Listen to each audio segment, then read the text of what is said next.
What is up guys, Blue Spooky here. Just wanted to remind you guys to like, share, comment, and subscribe if you end up enjoying this video, and if you're enjoying the daily uploads. If we could get to 1,000 likes on all these regular videos, I think that's a pretty good spot to aim for. When you do these things, it really helps the channel to grow and ensure that I can keep making these videos daily for a long time to come. If you guys have any thoughts about the stories in these videos, please be sure to leave them in the comments below, as one of my favorite parts about making these videos is hearing your guys' thoughts about the stories therein. Without further ado, I will let you guys enjoy the next hour or so of true scary stories, and I will see you guys again at the end of the video. I had just gotten home from work and was sitting back on the couch with a movie on. It was storming outside and it was Friday, so what better to do than stay up late and watch some TV? I had the window curtains open in case any lightning started up.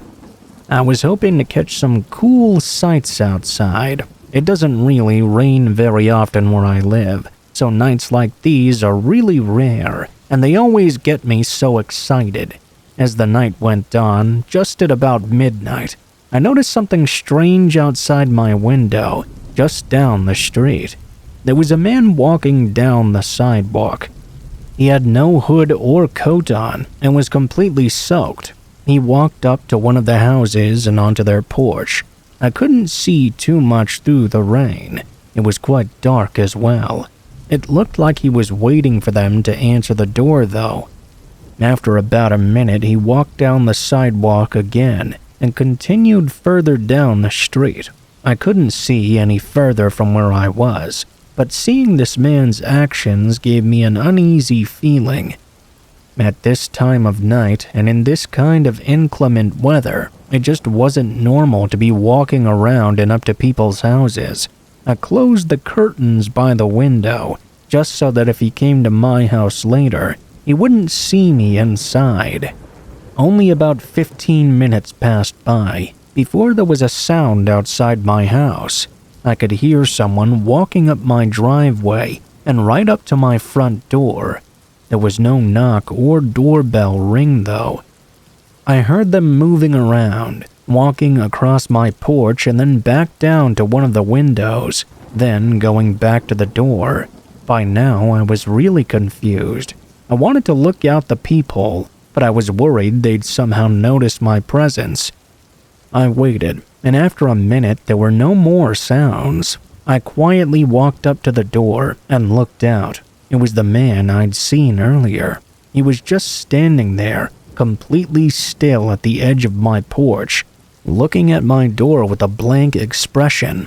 I watched him for a few seconds before I got really creeped out and backed away. It was now that I started to think that calling the police might be worth it, especially if he was going around to other people's houses and doing the same thing.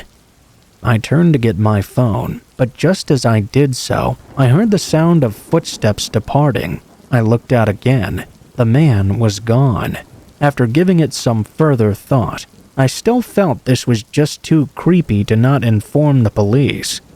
Whatever this man was doing, it was something that was not normal. I called them and let them know about it.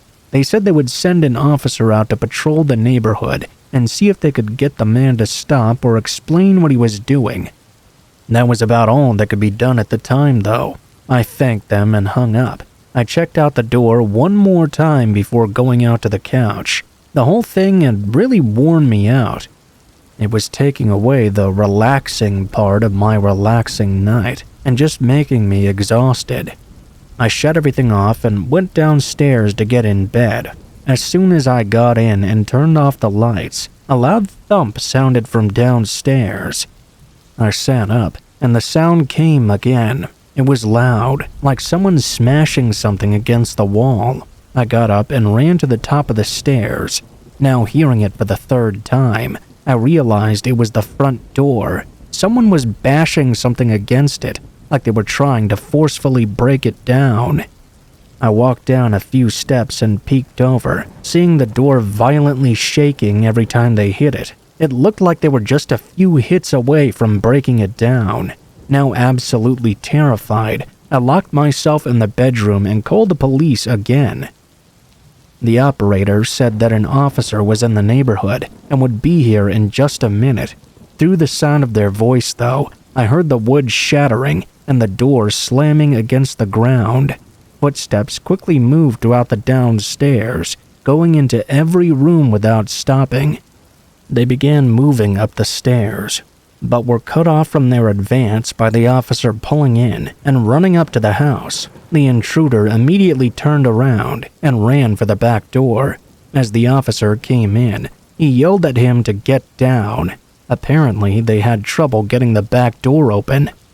The officer was able to rush him and get him down into the car. The man looked like a psycho up close and refused to say anything, not even a single word. His intentions were clear, though. He was carrying a heavy hammer and had a bunch of zip ties in his pocket. That doesn't exactly sound like a coincidence. Considering what he was doing, why did he choose to go for my house? That isn't clear, though what likely saved me was calling the police that first time. If I hadn't, the officer wouldn't have already been in the neighborhood and so close by. He likely would have gotten there far too late to save me, or for me to have ever been seen alive again.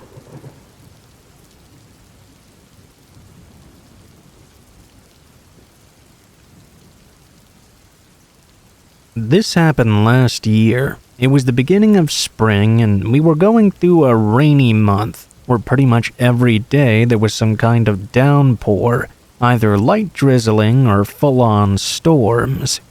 I do deliveries for a popular restaurant in my area, so rain isn't the most amazing thing when I have to be running through it all the time to pick up and drop off orders. This night started as any other. I got to work at 6 and drove around a couple of orders before getting one to deliver to a somewhat far away area. It was about 10 miles out from our restaurant, going into the more woodsy part of town. It wasn't all forest or anything like that. It was just more spread out and less densely populated. The roads were all covered by trees, and most neighborhoods weren't visible from the main roads while driving through. On my way there was only one car behind me, which was not weird in any way. That's just how empty the road was. Once I got maybe 2 miles in, though, the beam of someone's headlights in front of me came out of nowhere, revealing a car right in the middle of the road. Swerving to stop, I slammed on my brakes. The car was sideways, blocking the whole road. The guy behind me did the same, stopping so close to me that I was surprised we didn't collide. After the initial moments of shock, I looked up at the car in the middle of the road. It was a beat-up-looking sedan, and they had their brights on, making it too blinding to see who was in the car. I'd say that whoever was in there had to have been falling asleep at the wheel or something, maybe just not paying attention. Well, I would have said that, but they seemed to have intentionally left their headlights off until the very last moment, when they turned to block the road. I didn't see where they'd come from. It was too dark, and I wasn't sure if they'd been driving down the road or if they'd come out from a side road. The car behind me laid on their horn, clearly frustrated by whatever this was.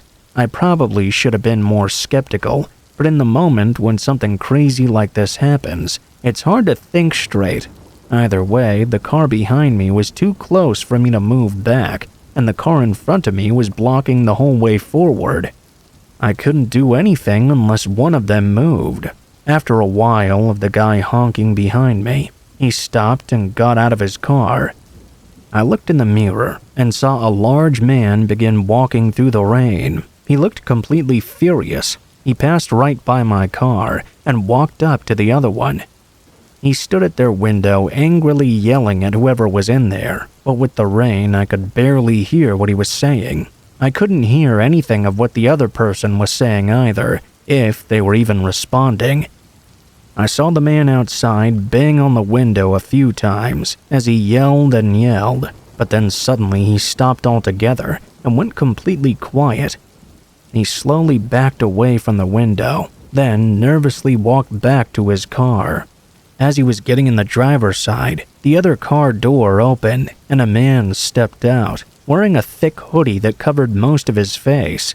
I was now getting really freaked out.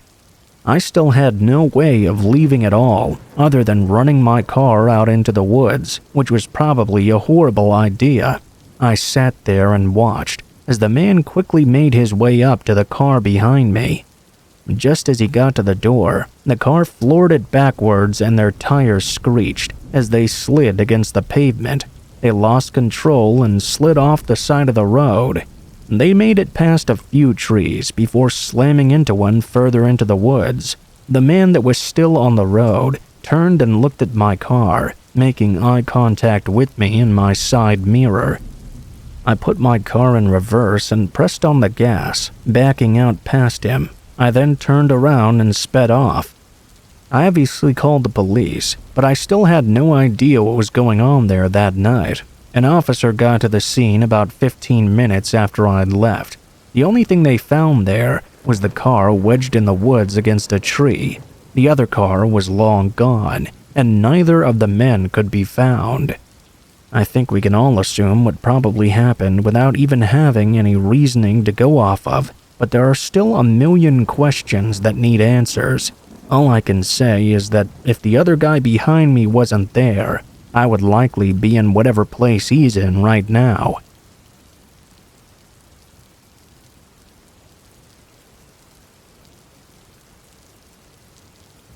This happened in January of 2020, when I was 18. Over winter break, I had signed up for DoorDash, since a couple of my friends were also doing it. I didn't really need the money, as I was in high school and still living with my parents, but it was more to just have something to do. As a kid, a couple $100 a week was pretty damn nice. The first few nights went smoothly. I got the hang of it after the first 3 or 4 orders, and after that it was all just the same sort of work cycle. During my second week, I started working more, getting excited about making money for the first time. I tried to make as much as I could. My friends were doing the same. They had mentioned that on days with bad weather, you'd usually make even more. On the one night when the snow started coming down, I chose to hit the road and do some deliveries. For the first hour, I was FaceTiming one of my friends as we were both driving around. He stopped and went home around 8 though. It was a Saturday, so I could stay out as late as I wanted. By 10 o'clock, I was getting a little bored. I took up one more order, I got the bag, and drove to the neighborhood. This was just some regular street with very average houses.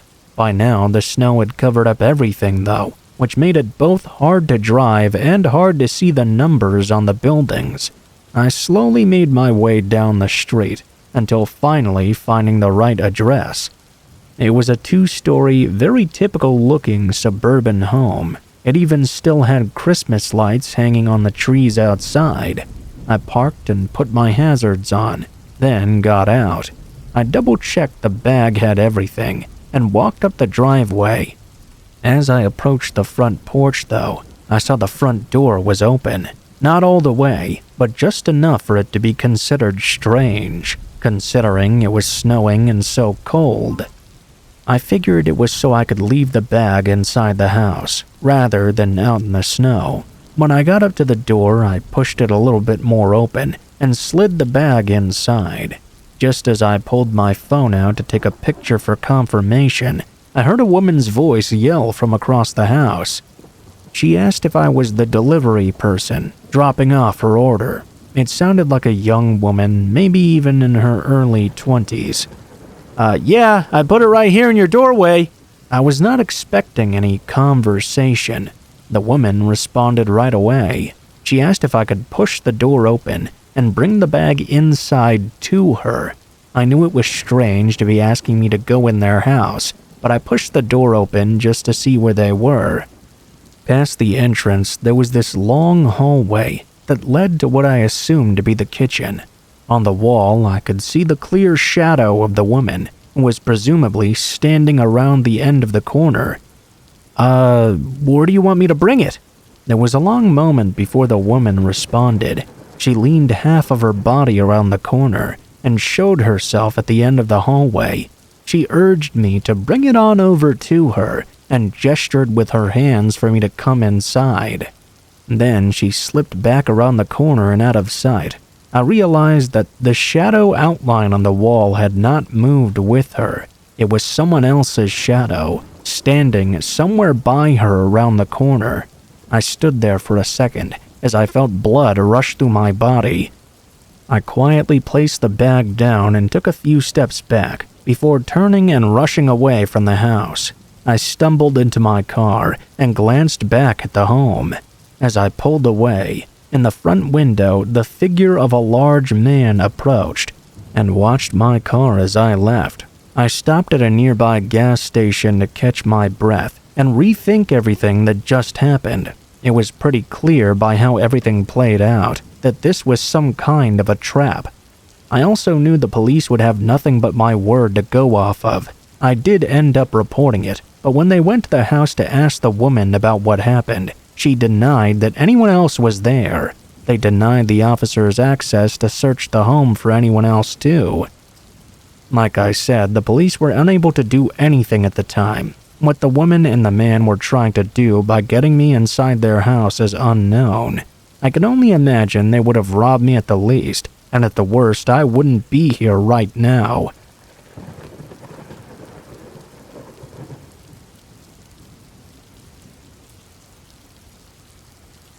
This happened March of last year. I was living in a really cheap apartment complex.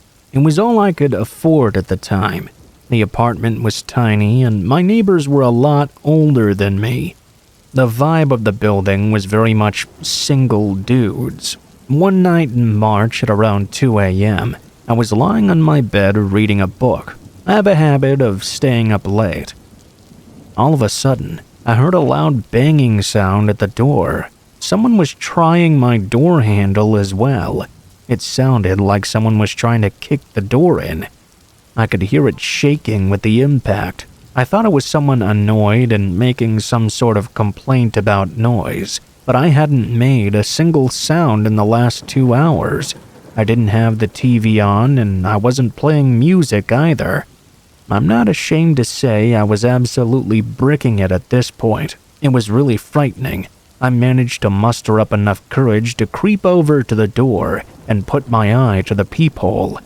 I saw a guy out there I had never seen before. He looked to be about 50 years old and had this totally insane look on his face. I didn't understand why this guy was so pissed off. I hadn't ever had any trouble with any of the residents here. I didn't really want to do so now either, but after 5 agonizing minutes, it was clear this guy was not going to give up hammering on the door. I thought it would be better to talk to this idiot. Before he woke up the whole damn building, I put the chain on the door and slowly opened it. The instant I inched the door open, a knife jutted through the gap.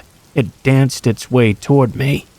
I pushed on the door as hard as I could, and thankfully the owner of the knife seemed to be weaker than me. The door closed shut the whole way, and everything fell silent. I didn't get a good look at the guy's face. I shouted through the door, "Hey, what the fuck was that?" I never got a reply. I just heard someone board the elevator, and it departing. Could it be that someone had mistaken my room for another? Did someone on this floor have a grudge against another person? What kind of grudge provokes a spontaneous knife attack? I thought the residents here were all older anyway. None of this made any sense. Everyone in the building seemed mostly nice, and there had never been any trouble as far as I knew. I just couldn't figure it out. I couldn't do much about it either. I decided I couldn't do anything but get some rest. I had to work the next day anyway. Yes, I know I should have called the police, but I didn't do so. The following night, or if I should more accurately say the following morning, the same thing happened again. The same psycho showed up at my door, knife in hand. I was scared and angry now. The adrenaline was really pumping through me. "What are you doing? You've got the wrong guy. Who does this at this time of night?" I shouted all kinds of stuff, hoping something would make sense to this guy out there. I grabbed a big piece of wood. It was part of a shelf that had recently come down. I was ready to knock some sense into this guy. I was also ready to call the police. I just didn't know which was going to be the most effective first. I decided to take one more look out the peephole. The guy was just kind of standing there in a daze. I got a good chance to look at his face, and that's when I began to recognize him from somewhere. I had only ever bumped into him in the lobby a couple of times. He always made small talk with me and seemed like a really nice older guy. He'd even asked me if I wanted to have dinner with him one of those times. Well, I was really glad I didn't accept that invitation now. I think he lived somewhere below me. I couldn't get my head around this. Why was he now just randomly attacking me? I called the police right away. I kept silent all the while he continued to hammer on my door and try the lock. Anyway, to cut an incredibly frustrating story short, the guy was interviewed by the police when they arrived. I gave my statement, but as far as I can tell, he made it out like he was totally innocent. He pretended he knew nothing about what happened. The cops patronized me and kept asking me if I was under the influence. They warned me not to lie to the cops.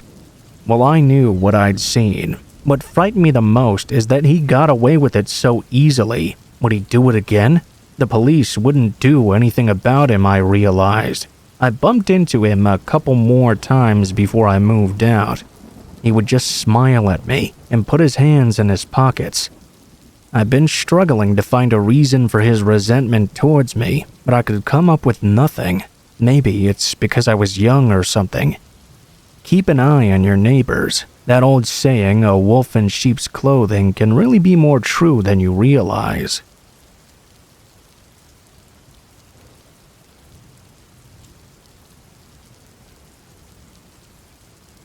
When I was a kid between the ages of 14 to 16, me and my friends were really into hanging out anywhere other than our houses.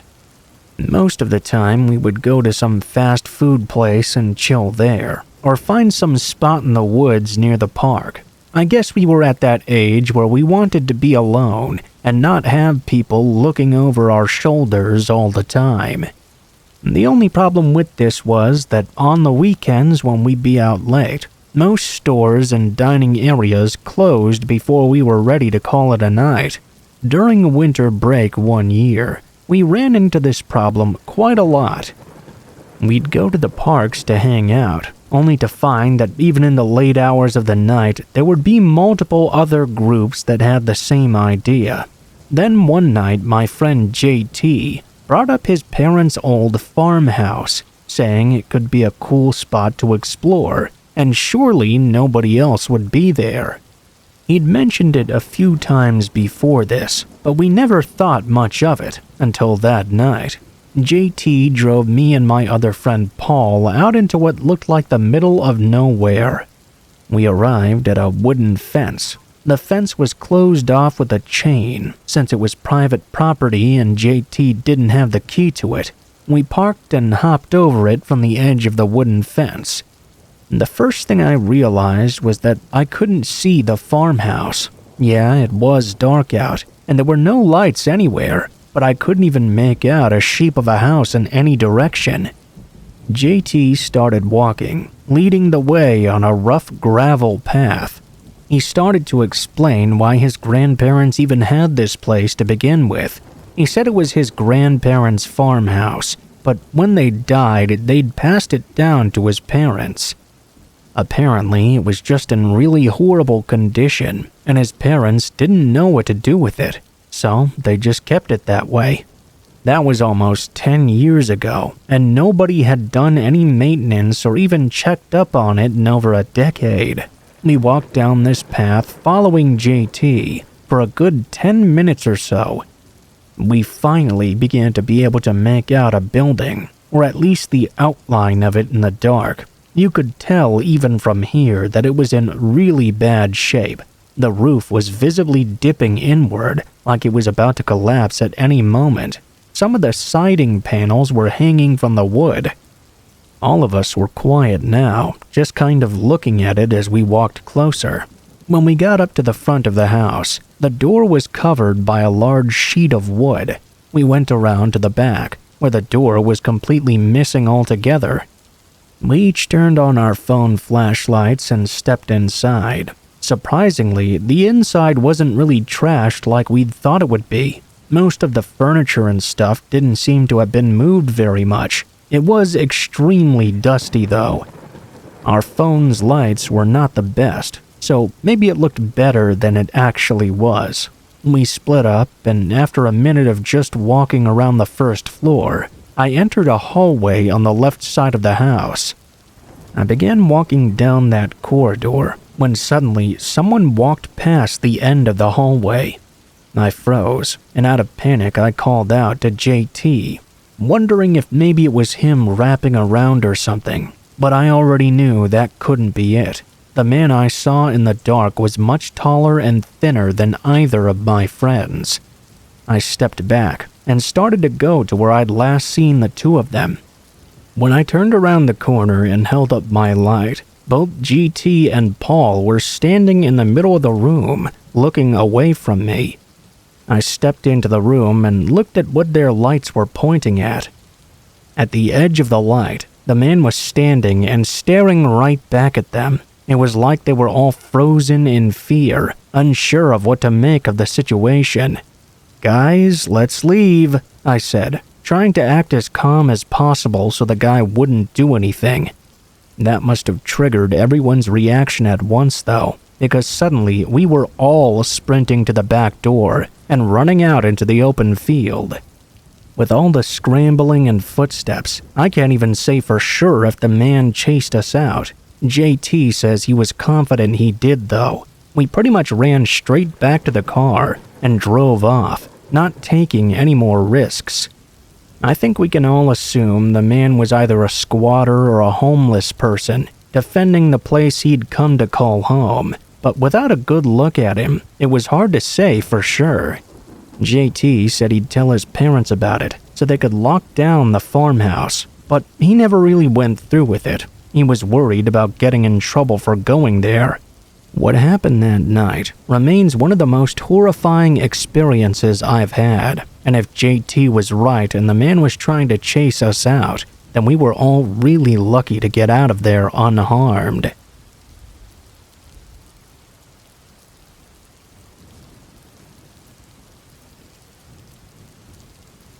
Not more than a week or two ago, I hiked out on a long trail in the dense woods behind my town. I lived in a really close-knit town with just under 1,000 people, so we were pretty far out from any big populated cities. The woods on the outskirts were very flat, no mountains or hills of any sort, but there were a few ponds and some small rivers running through the middle. I was heading out to one of those rivers. I'd been there before a few times, though I'd never had the chance to camp out there. That was until this day. As I could recall from the previous times, I knew it was about a 3-hour walk almost perfectly north.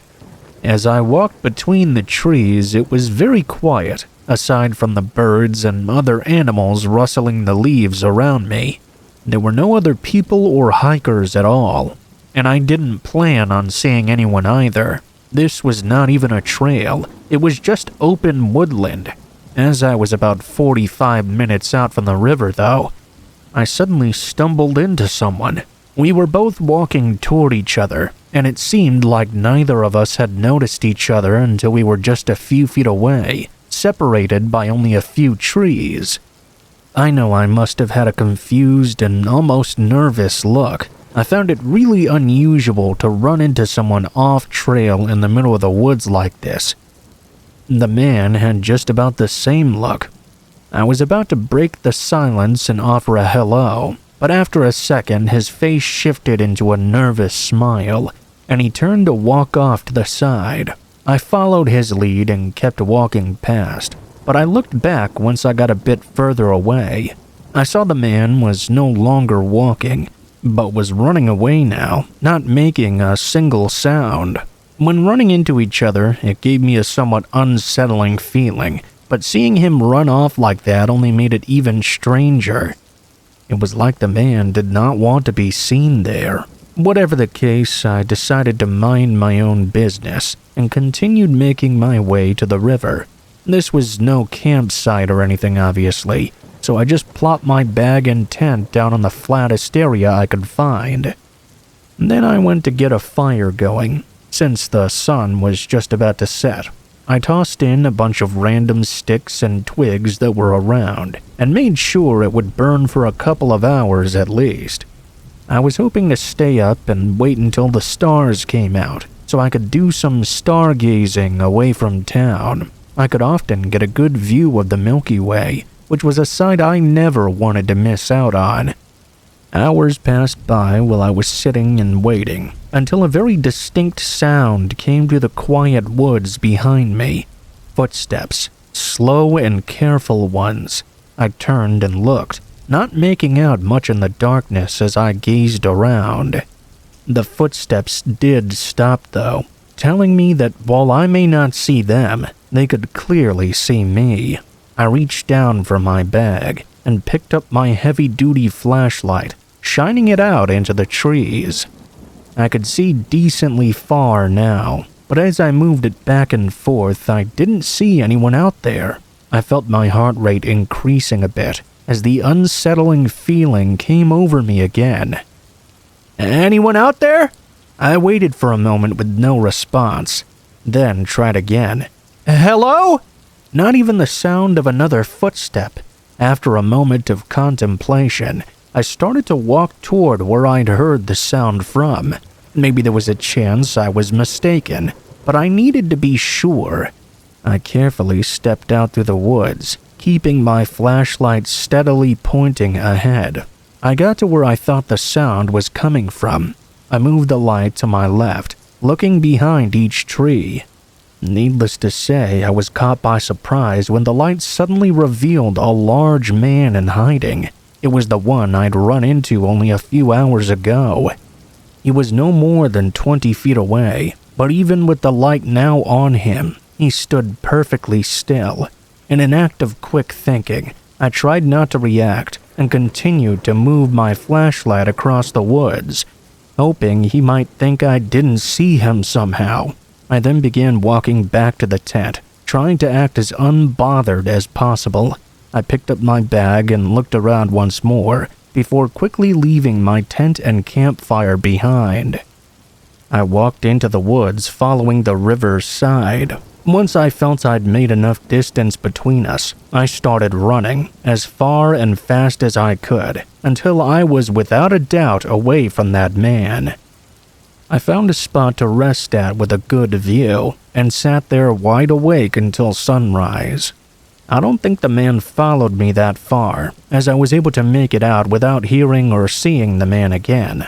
I'm not sure why exactly he was out there, or why he showed up and hid by my campsite at night, but I never went back to retrieve my tent, in fear that I might find out if I did so.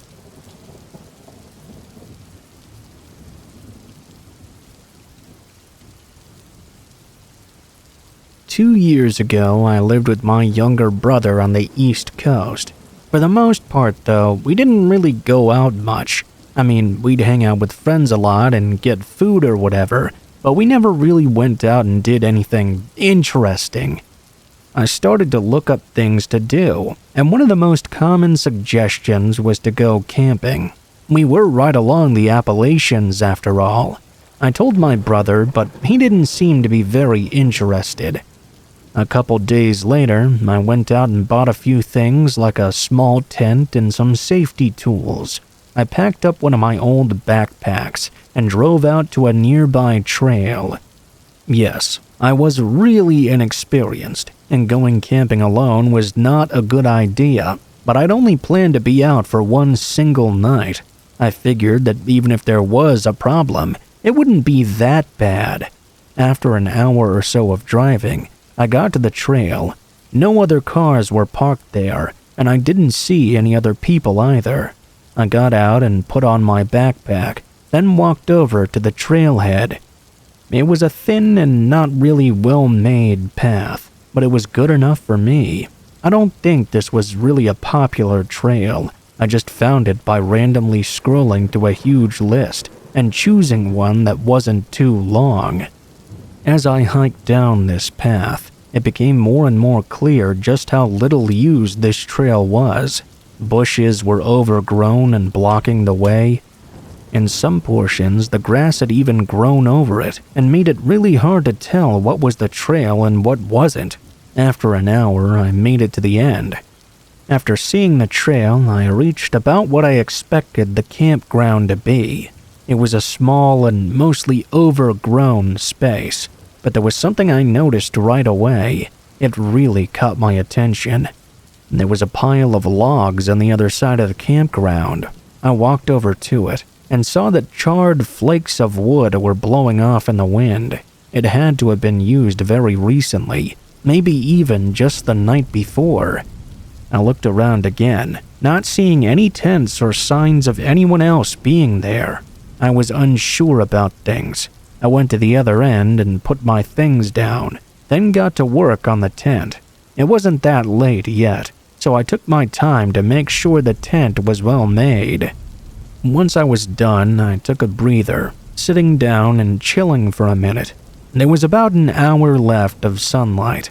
I spent it eating and sitting inside the tent on my sleeping bag. After a while, I could tell the sun was setting. Soon after, a sound came from somewhere nearby, a crackling sound, like from a campfire. I unzipped the opening and stepped out. Immediately, I could see a man sitting across the campsite, right next to where the half-burnt logs were. He was an older man, probably in his late 40s, but there wasn't much else I could see from the little amount of light coming through the trees. He was already looking right at me. I nervously waved my hand at him. The man waited a few seconds, then lifted his hand as well. I went around to the back of my tent and got a pile of sticks, then made a small campfire. It only took a few minutes before it was completely dark out there. The only lights were from our campfires. I kept looking over to see if the man had a tent or a backpack or anything. All I could see was him. Every time I looked, I got more weirded out and uneasy. Where did the man even come from? My tent was set up right next to the trail, so surely I would have heard him walking by. That is, unless he'd come from the other side, which was nothing but empty woods. I sat out there for at least an hour, probably 2. I never saw the man move from his spot. He just sat by the fire with a 1,000-yard stare. Eventually, I went inside my tent, figuring I had to be overthinking all of this. Surely the man was just another camper. He was on a public camping ground after all. I laid down and tried to get some rest, but I don't think my mind would let me sleep. I just stared at the ceiling and listened to the faint crackling of the man's fire. I was in there for another hour or so before I heard leaves slowly crunching. Someone was making their way toward my tent. I sat up and listened more carefully now. I could see the shadow of the man, standing on the other side of the fabric. My whole body froze, watching him just stand out there. He didn't move at all, and didn't speak either. Just as suddenly as he'd walked up to me, his shadow started moving away. I heard the leaves crunch into the distance. I quickly unzipped the tent and looked out. The campground was empty. The man was gone, having left only the burning logs as his remnants. I started to pack up, shoving the tent into its holder, and even breaking some of the rods just to move faster. I left without ever seeing the man come back. As for why he was out there, or what he was trying to do, I really don't know.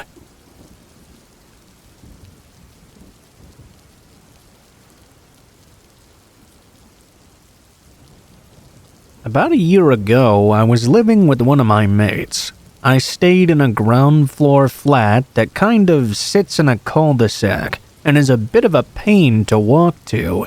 It's kind of detached from the community. The only times I felt completely safe there were during sunlight hours, depending on the time of year, of course. The block of flats is arranged in an L-like shape.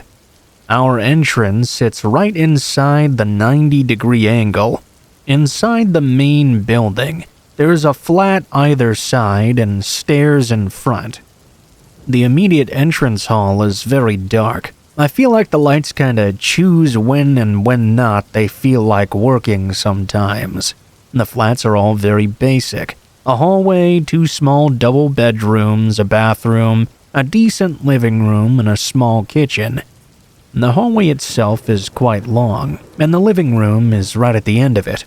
Both bedrooms face each other, so we could talk to each other from within our doorways. If that makes sense. I'm telling you all this to help you picture the incident. It was around 11 o'clock or 11:30 at night perhaps. My flatmate was in her room, presumably asleep. She had this bad habit of leaving things unlocked every now and then.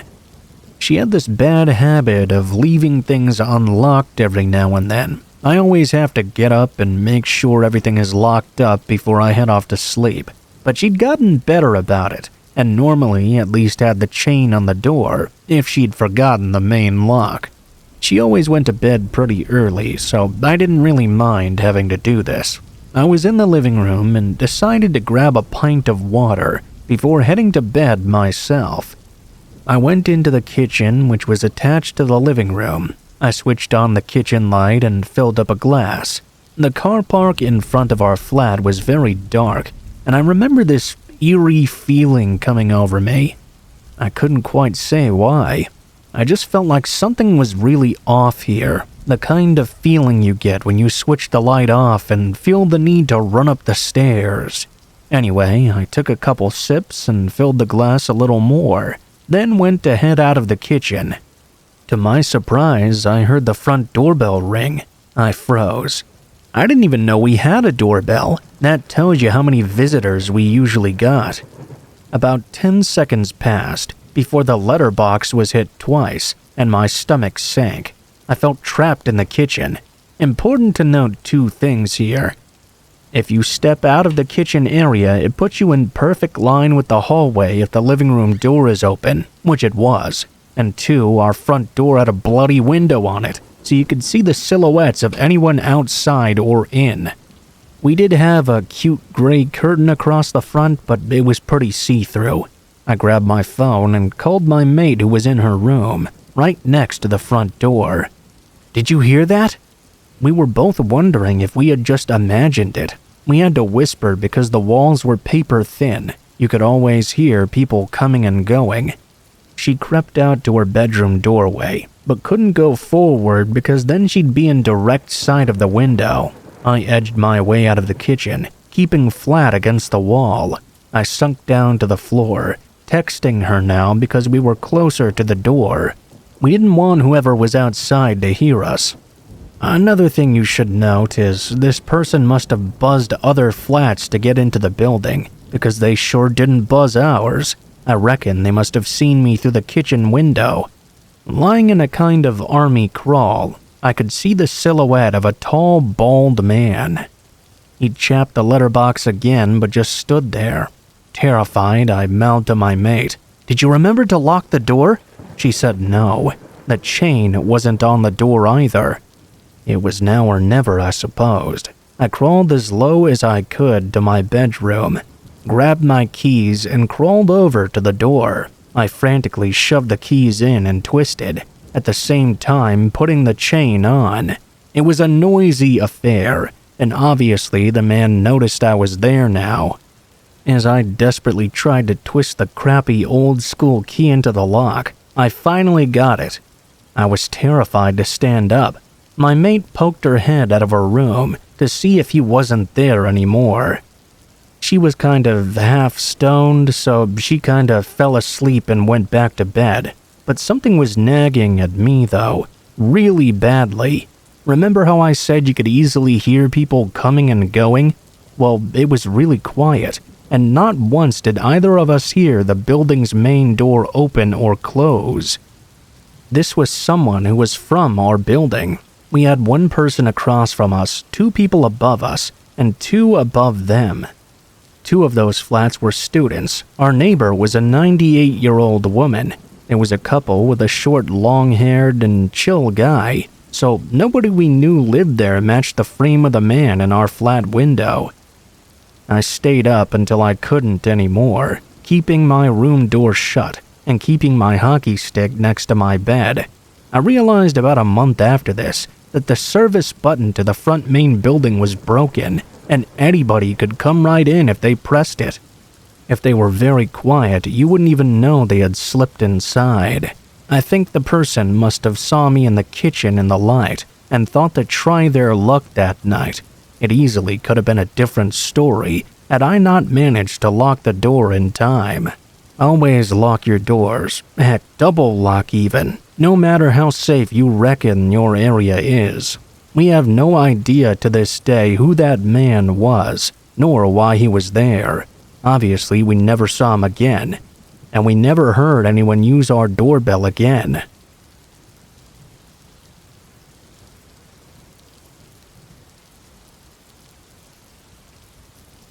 A couple of years ago, I went to the Grand Canyon during the summertime.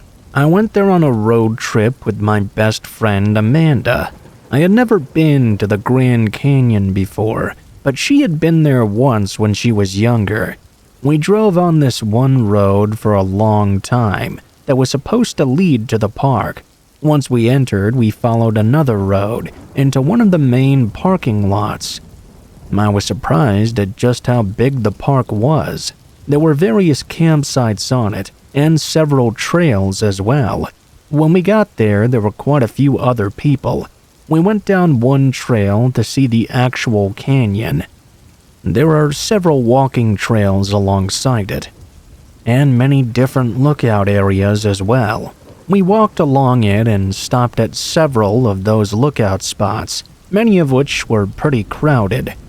At probably the second or third one we stopped at, I got approached by this random guy.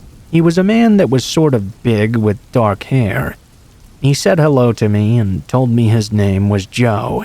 He then asked me if me and Amanda would be interested in going on a tour and said that he led a guided tour around these parts. I wasn't too interested myself, so I said no thanks.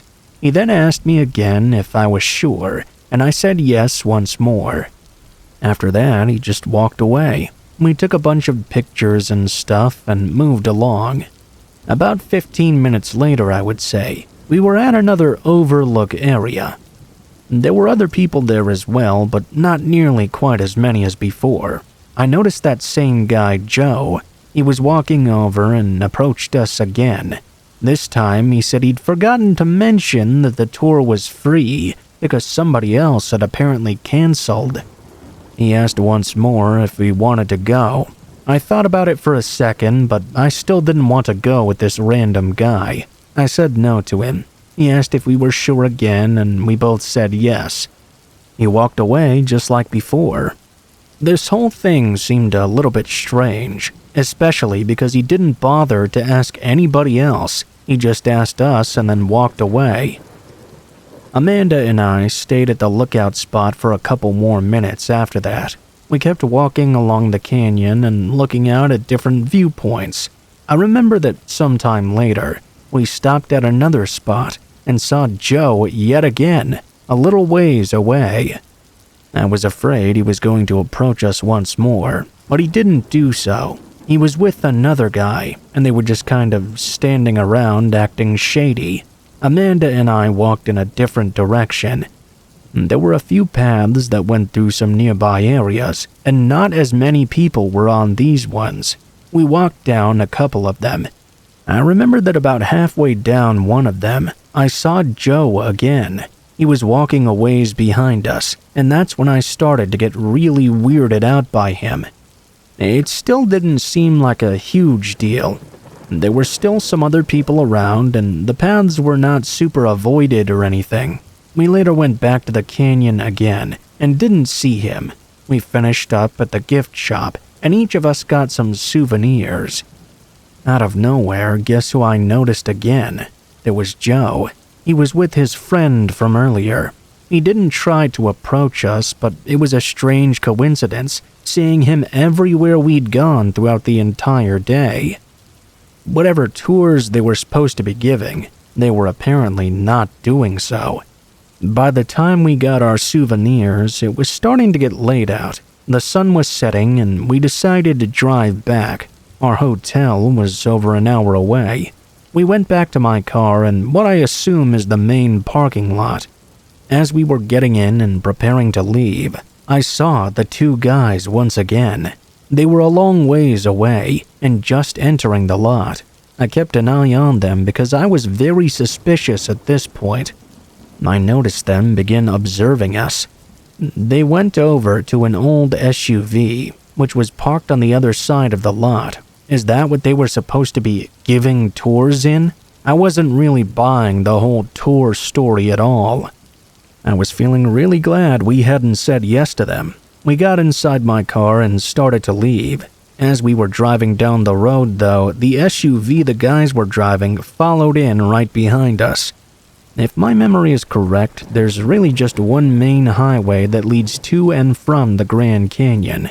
There isn't a whole lot on it for like an hour either, though. Just outside the park area, there are a few restaurants and gas stations, so we decided to stop and grab some gas.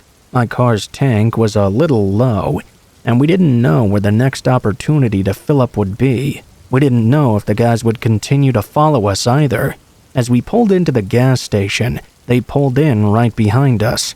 Now we were really concerned. I started filling my car with gas, and the SUV parked in a spot on the side. Nobody attempted to get out and refuel or anything. I finished up. Amanda and I decided to go inside the store. The gas station was pretty large inside.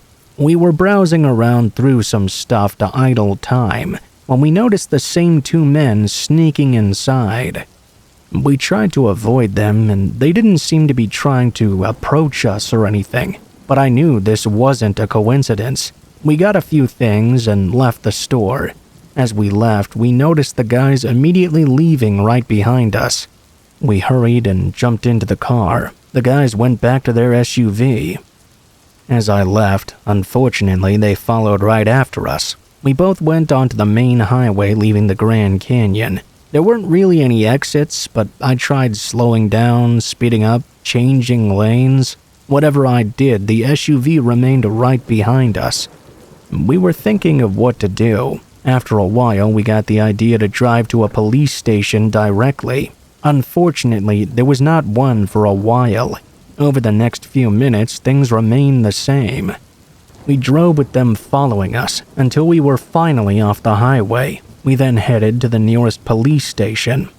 Luckily, the SUV did not attempt to follow us into the station itself. After that, we reported what happened. We gave a description of the guys. However, we did not get their license plate number. After that, we made it back to our hotel just fine. I'm really glad we got away from those guys. Who knows what they were planning?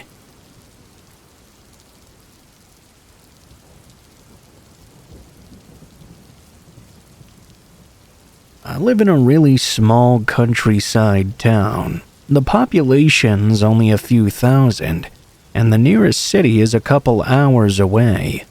Most of the people that live here are quite close. With there being so few people around, everyone knew everyone, and everyone knew everything that was going on in town as well. At the time, I was in high school and had a best friend named Chris that I'd hang out with pretty much every day. During mid-fall, there was a lot of talk about this empty farmhouse in the town that people were keen on exploring. I was never one to do those sorts of things, but Chris was, and I'd be lying if I said I wasn't the least bit curious. Supposedly, this farmhouse had been left behind by the owners years ago. Left to rot on the edge of town for the past 5 years. Being in high school, the rumors of it spread like wildfire. People were telling stories about it, daring others to explore it. It was on one weekend night that Chris brought it up to me as well. We had nothing else to do, really, and Chris seemed really excited to see what everyone was talking about. After finding a couple flashlights, we got in the car and drove to the farmhouse. We only knew which road it was on, but it wasn't very hard to find from the road. You could see the rotting house in the distance. We couldn't find the driveway up to it, though. It was likely it had long since been overgrown, might not even exist anymore.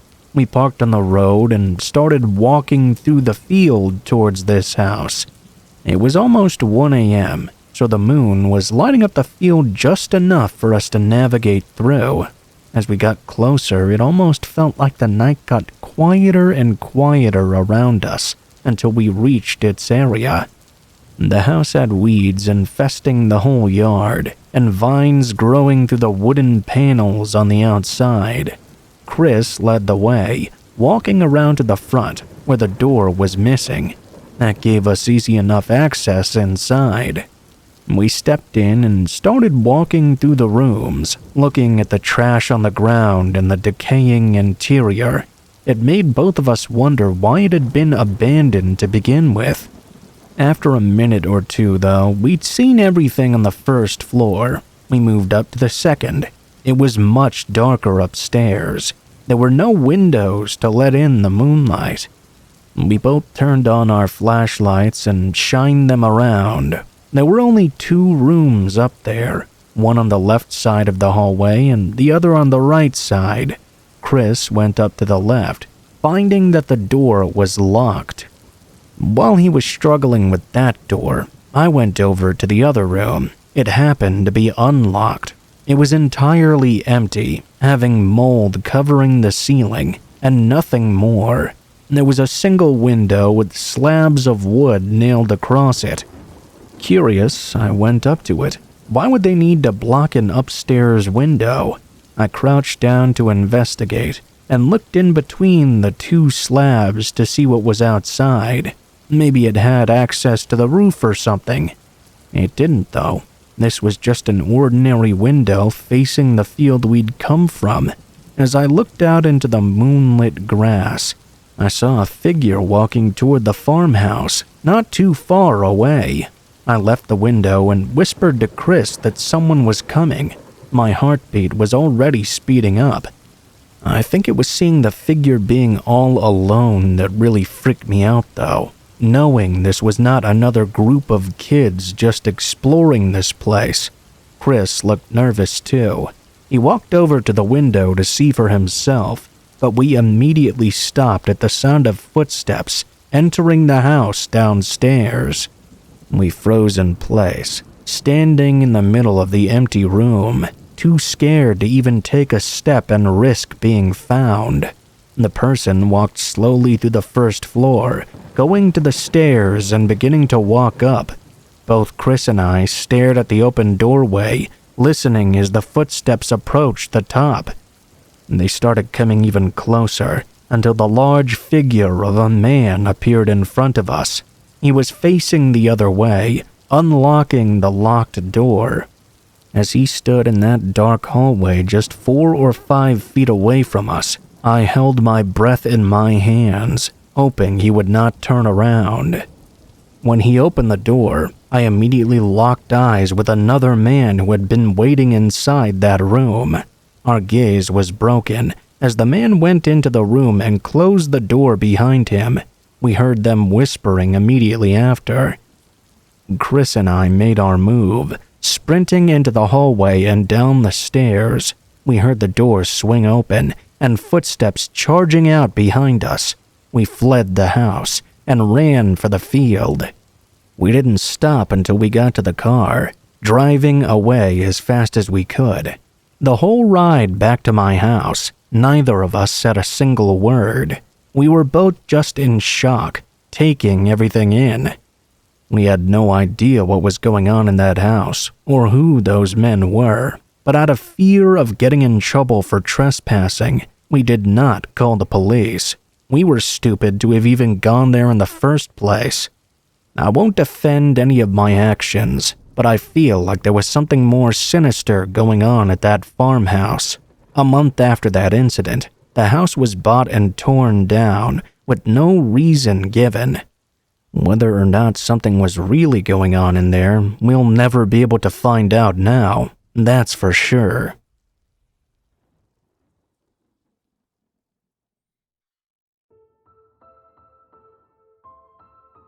What is up guys, Blue Spooky here. Thank you guys so much for watching, especially if you made it this far to the end of the video. If you liked the video, please be sure to like, share, comment, and subscribe if you feel so inclined.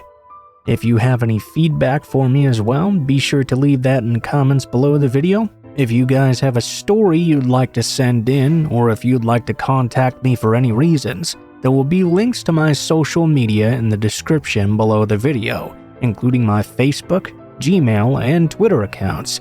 Go ahead and send me a message on any of those, and I'll try to get to you as soon as possible. If you do decide to send in a story, please be sure to include in the tagline what the name of the story is if it has one, what type of story it is if it has one, and how you'd like to be credited in the description below the video. Please make sure to include as much detail as you feel comfortable with, and try to use as much proper grammar as possible to make sure you have the highest chance of appearing in a future video.